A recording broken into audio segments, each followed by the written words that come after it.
Good morning everyone. सभी का स्वागत है एक बार फिर से यूट्यूब चैनल के अंदर। मैं राजेंद्र, आप सभी का दोस्त। आज अपन पढ़ने जा रहे हैं साथियों 2 फरवरी 2023 यानी कि आज के जो मोस्ट इंपोर्टेंट करंट अफेयर है उन पे अपन चर्चा करेंगे साथियों।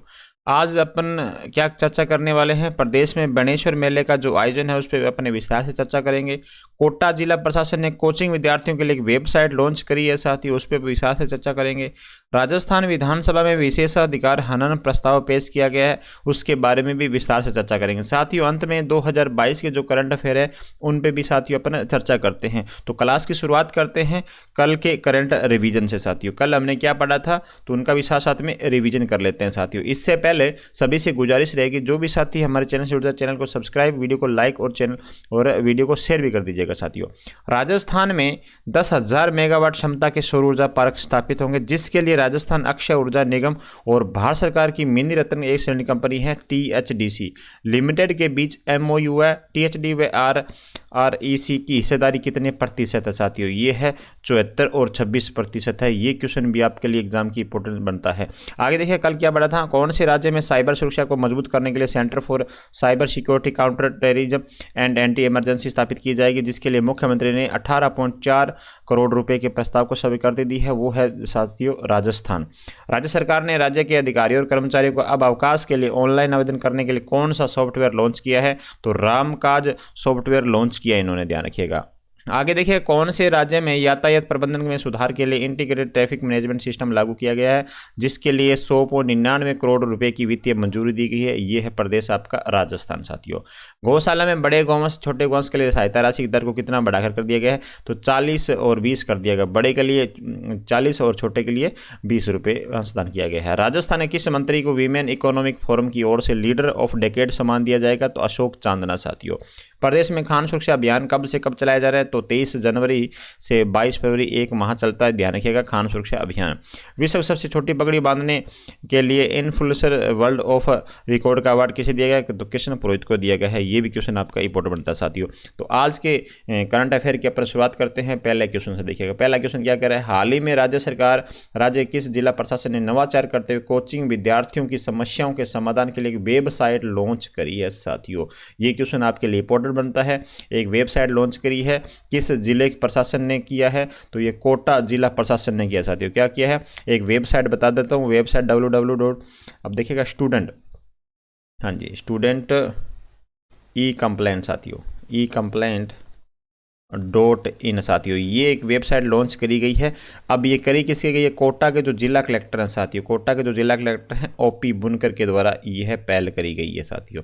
अब ये किस लिए किया गया है कि जो भी स्टूडेंट आते हैं कोचिंग करने के लिए साथियों, अपने देश के अंदर जो भी अलग अलग प्रांत से जो भी अपने राजस्थान में कोटा में कोचिंग करने के लिए आते हैं, उनके लिए अब क्या होगा, जो मेस से कोई मेस में या कोई हॉस्टल से संबंधित या कोई कोचिंग से संबंधित जो भी उनको कोई असुविधा लगेगी तो वो क्या करेंगे, इस वेबसाइट पे कंप्लेन करेंगे साथियों। और 3 दिन के अंदर क्या होगा, इनका निस्तारण किया जाएगा साथियों। क्या किया जाएगा?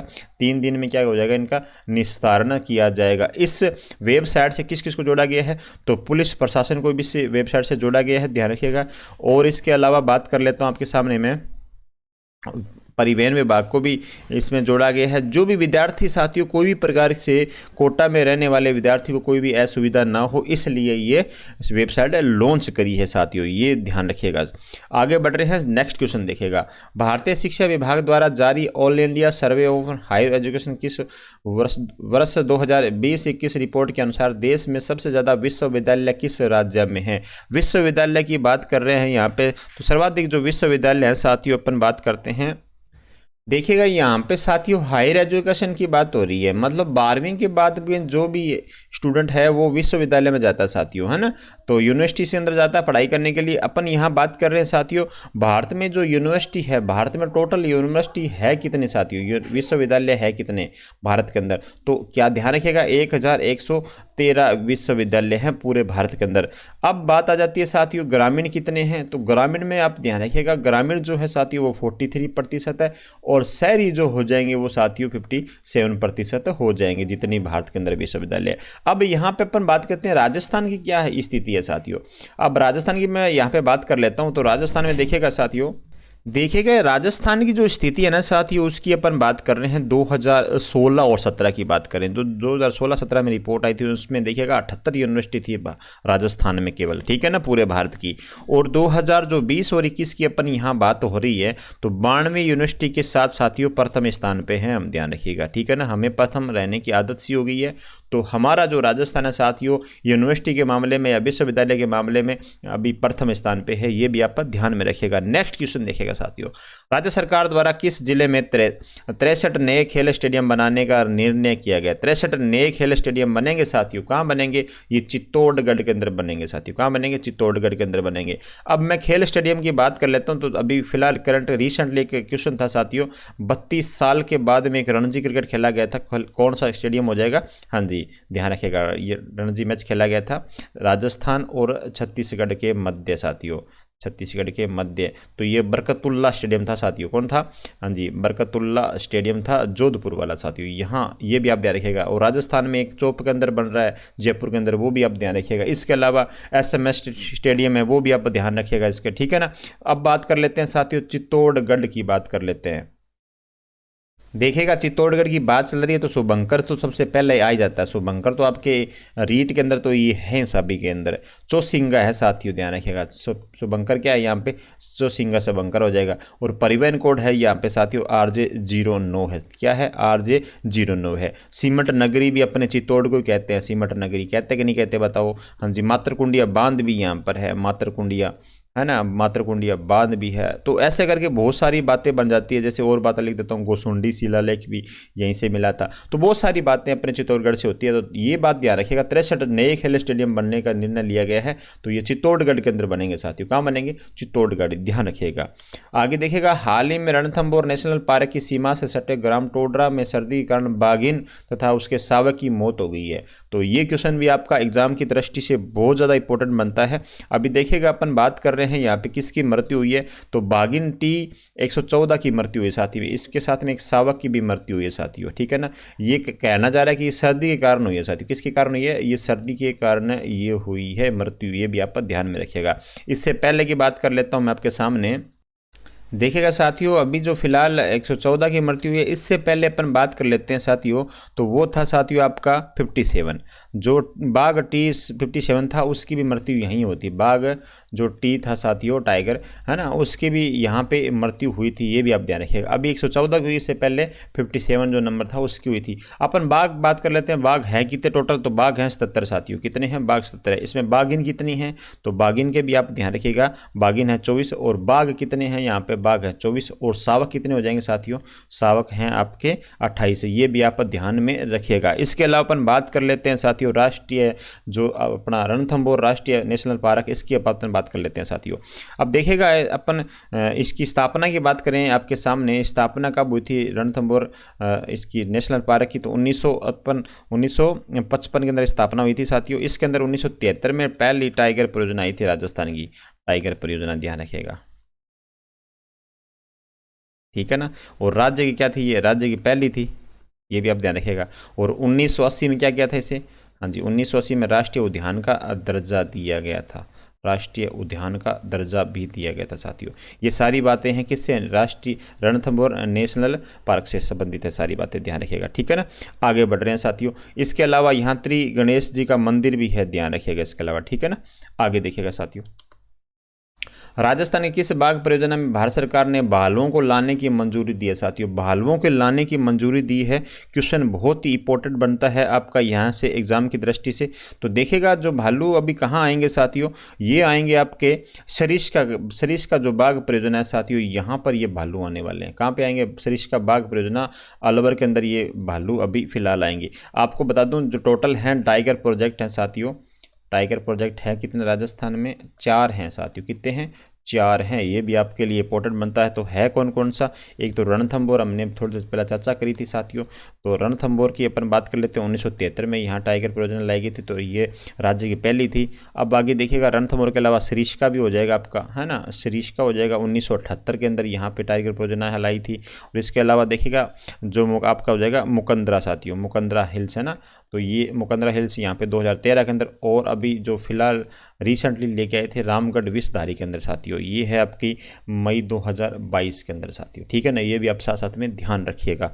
इसके अलावा बात कर रहे हैं यहाँ पे जो सरिस्का वाला जो अभयारण्य है, यहाँ पे अब भालू लाए जाएंगे साथियों, यहाँ पे भालू शिफ्ट किया जाएंगे। अब ये किसने बताया साथियों, किसने अनुमति दी है, तो NTCA साथियों, NTCA है, तो इसने ये क्या दिया है, अनुमति दी है। अपन अलवर जो है सरिस्का वाले से बात कर लेते हैं, तो ये हरे कबूतर के लिए प्रसिद्ध है साथियों। किसके लिए प्रसिद्ध है, हरे कबूतर के लिए। पांडुपोल जो हनुमान जी का मंदिर है वो भी साथियों यहीं पे है, पांडुपोल हनुमान का मंदिर भी यहाँ पर है।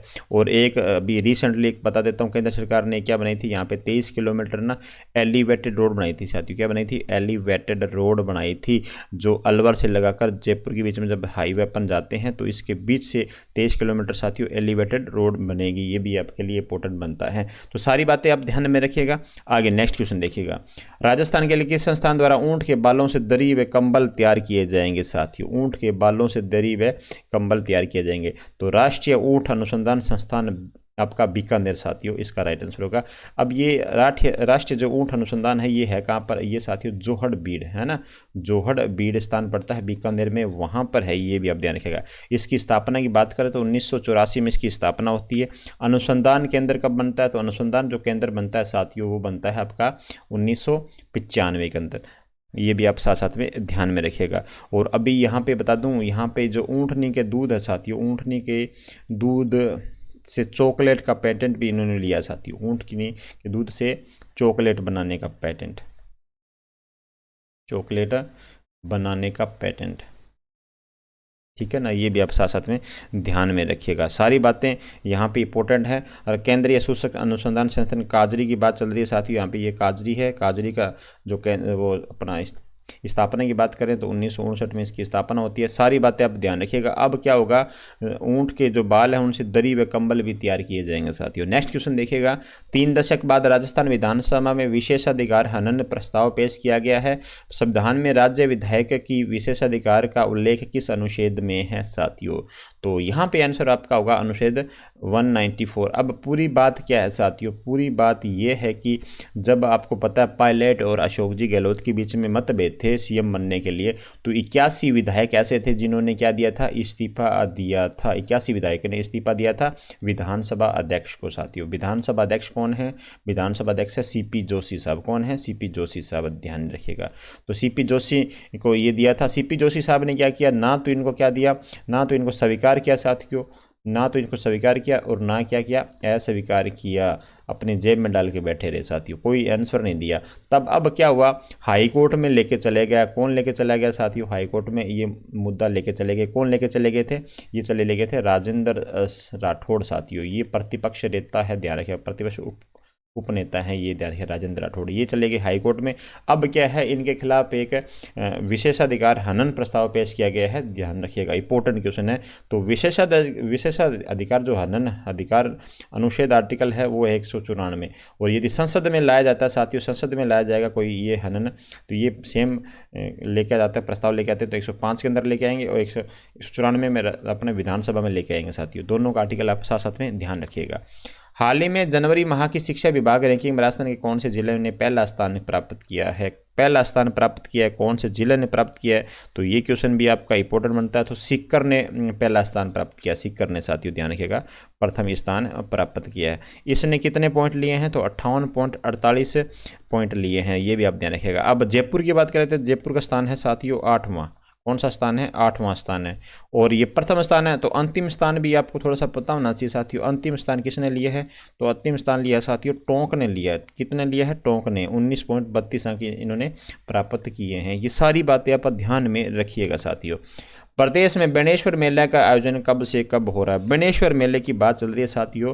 तो बेणेश्वर मेले का जो आयोजन है साथियों 1 फरवरी से 11 फरवरी तक हो रहा है, माघ एकादशी से शुरू होता है साथियों, ये भी आप ध्यान रखिएगा, ठीक है ना। बेणेश्वर मेले का आयोजन साथियों बात कर लेते हैं, ये होता कहाँ पे है, तो यहाँ पे सोम माही जाखम साथियों, सोम माही जाखम, इन नदियों के जो त्रिवेणी संगम पे इसका आयोजन होता है, ध्यान रखिएगा, ठीक है ना। त्रिवेणी संगम पे इनका आयोजन होता है। और ये बेणेश्वर मेला जो ये क्या है, आदिवासियों का कुंभ भी है साथियों, आदिवासियों क्या है यहाँ, ये कुंभ भी है। यहाँ पे बहुत मतलब बहुत भारी भीड़ होती है साथियों, यहाँ बहुत सारे लोग पहुँचते हैं। तो अभी परिवहन व्यवस्था भी गवर्नमेंट इसको देख रही है। इसके अलावा अपन बात कर लेते हैं साथियों अब माघ पूर्णिमा को, ये कि देखेगा, ये माघ पूर्णिमा को, ये भी इंपॉर्टेंट है। माघ पूर्णिमा को जो आदिवासी जो लोग होते हैं ना, अपने पूर्वजों की क्या करते हैं, आदिवासी जो लोग होते हैं साथी, आदिवासियों द्वारा अपने पूर्वजों की अस्थि विसर्जन करते हैं साथियों, पूर्वजों की अस्थियां विसर्जन करते हैं, ये भी आप ध्यान रखिएगा, ठीक है ना। अस्थियां विसर्जन करते हैं, कब करते हैं, माघ पूर्णिमा को। तो माघ एकादशी शुरू होता है और माघ पूर्णिमा को ये क्या करते हैं, ये ध्यान रखिएगा। अभी बेणेश्वर मेलों का साथियों, मेलों का यहाँ पे अभी क्या चल रहा है, मेलों का भी फिलहाल आयोजन फटाफट हो रहा है। यहाँ पे 2-3 मेले और बता देता हूँ। ऊँट महोत्सव भी हुआ था साथियों, ऊँट महोत्सव भी आपका अभी ऊँट महोत्सव गुजरा है, तो ऊँट महोत्सव बीकानेर के अंदर, ये भी आप ध्यान रखिएगा। इसके अलावा हम बात कर लेते हैं ऊँट महोत्सव हुआ कब था, 13 से 15 जनवरी के मध्य, ठीक है ना। इसके अलावा आपके बता दूँ आपके मरू महोत्सव भी साथियों, तो मरु महोत्सव का आप ध्यान रखिएगा। ये मरु महोत्सव है, कोटा महोत्सव है, अभी बहुत सारे महोत्सव चल रहे हैं साथियों, सभी को आप थोड़ा सा अपने माइंड में सेटअप कर लीजिएगा। आगे देखिए कोटा महोत्सव का आयोजन कब से हो रहा है, कोटा महोत्सव का आयोजन कब से कब तक हो रहा है साथियों, ये बताना है। तो 3 से 5 फरवरी तक ये कोटा महोत्सव का आयोजन हो रहा है। नेक्स्ट क्वेश्चन देखिएगा साथियों, मुख्यमंत्री घरेलू विद्युत अनुदान योजना का शुभारंभ प्रदेश में कब से हुआ है, ये क्वेश्चन भी आपका इंपॉर्टेंट बनता है साथियों। इसका शुभारंभ हुआ है 1 अप्रैल 2022 से। अब देखिएगा इसकी चर्चा क्यों करी गई है, कि इसकी चर्चा इसलिए करी गई, तो जो इनके विभाग है, इन्होंने एक रिपोर्ट दर्ज कराई है साथियों। इन्होंने एक रिपोर्ट कराई है कि इन्होंने कहा कि 38 लाख जो लोग हैं ना, 38 लाख लोगों का क्या किया गया है, बिल है ना, वो बिल जो बिजली का बिल है वो साथियों वो शून्य आया, कितना है, शून्य आया है। और इस योजना से जो लाभ मिला है 1.23 करोड़ लोगों को अभी तक लाभ मिल चुका है, ठीक है ना। 1.23 करोड़ लोगों को अभी तक लाभ मिल चुका है, इसलिए मैंने ये क्वेश्चन शामिल किया। 1 अप्रैल 2022 से इस योजना का शुभारंभ होता है। ध्यान दीजिएगा, यदि 100 यूनिट को यूज करता है तो 50 यूनिट उसे फ्री मिलेगी। कितनी मिलेगी, 50 यूनिट क्या मिलेगी उनको, हाँ जी, मुफ्त दी जाएगी प्रति माह। यदि 100 यूनिट प्रति माह बिजली पर 50 यूनिट फ्री दी जाती है। और 150 यूनिट पे बात करूँ आपके सामने, 150 यूनिट पे 3 रुपये अनुदान देगी सर, ठीक है ना, 3 रुपये अनुदान। और 150 से लगाकर यदि 300 यूनिट है तो उस पर 2 रुपये अनुदान दिए जाएंगे। इसके ऊपर जो यदि आती है यूनिटें आपकी, तो उसके विभागीय जो नियम अनुसार है उनके ऊपर आपको छूट मिलेगी। तो ये सारी बातें आप ध्यान में रखिएगा। जो घरेलू विद्युत अनुदान योजना है, ये आप अब सभी में देख रहे हो, जो क्लास देख रहे हो उनके घर पे भी ये बिजली बिल शून्य आ रहा है। तो 38 लाख लोग हैं जिनका बिल शून्य आया साथियों। 101.23 करोड़ लोगों को क्या हुआ है, अभी फिलहाल इनसे लाभ हुआ है। आगे देखेगा साथियों, जून 2022 ये इनके अपन करंट अफेयर के अपन रिवीजन कर रहे हैं। तो इससे पहले मैंने आपको जुलाई, अगस्त, सितंबर, अक्टूबर ये सारे करवा दिए हैं, वो भी क्लास जरूर जाके देखेगा। जो इंपॉर्टेंट बातें हैं वही करवाता हूँ मैं यहाँ पे। आगे देखेगा जस्टिस एस शिंदे 39वें मुख्य न्यायाधीश साथियों, पहले की बात है, अब तो पंकज मित्तल है, ध्यान रखिएगा। शपथ इन्होंने कब ली थी, 21 जून 2022 को ली थी। कार्यकाल 42 दिन का था साथियों, कितने दिन का, 42 दिन का कार्यकाल था। जस्टिस कुलदीप माथुर, जस्टिस मेहता ने ली राजस्थान उच्च न्यायालय में न्यायाधीश की शपथ साथियों। माही परियोजना बांसवाड़ा जिले में नहरी तंत्र पत्रिकाओं के सुदृढ़ीकरण के लिए 545 करोड़ रुपए स्वीकृत। गुजरात और राजस्थान 1972 में निर्मित बहुउद्देशीय परियोजना है साथियों, ये भी ध्यान रखिएगा। माही बजाज सागर बांध, ये बोरखेड़ा बांसवाड़ा में है। ये सारी बातें आप ध्यान में रखिएगा। यूरेनियम उत्खनन के लिए LOI जारी, 3000 करोड़ रुपए का निवेश। यूरेनियम क्रॉप इंडिया द्वारा सीकर में सीनियर राष्ट्रीय अंतर्राष्ट्रीय एथलीट चैंपियनशिप, राजस्थान 61वीं प्रतियोगिता में 10 पदक जीते हैं। सेवा पोर्टल के उपयोग में राजस्थान अग्रणी राज्य है साथियों। जल जीवन मिशन में राजस्थान 1.67 लाख जन कलेक्शन के साथ 10वें स्थान पे है। आगे देखिएगा, जियो थर्मल एनर्जी से विद्युत उत्पादन, हुजेज और कैथेने में समझौता। 2000 मीटर गहराई से अब भूमिगत ऊष्मा को विद्युत में बदला जाएगा। लिए तथ्य बनता है आपके लिए इंपॉर्टेंट। शुरुआत रागेश्वरी ऑयल बोस फील्ड गुड्डा मलानी से फेज 1 से 2.4 मेगावाट बिजली उत्पादन शुरू होगा। बाड़मेर में पहली बार भूगर्भीय ऊष्मा से बिजली उत्पादन करने वाला राज्य का पहला उदाहरण है साथियों। तो आपको क्लास कैसे लगी आप मुझे कमेंट के माध्यम से बता सकते हैं। मैं बता दूं आपके इस क्लास के अलावा हम SST का जो लेवल रीट रीट लेवल 2 है आपका एसएसटी का मॉडल पेपर मैं लेकर आता हूँ। इसके लिए लेवल फर्स्ट और लेवल 2 दोनों के लिए भी आपके लिए मॉडल पेपर लेकर आता हूँ, तो वो निःशुल्क मॉडल पेपर है, आप वो भी अटेंड किया करेंगे। और सभी साथियों का क्लास अंत तक देखने के लिए धन्यवाद। थैंक यू सो मच साथियों।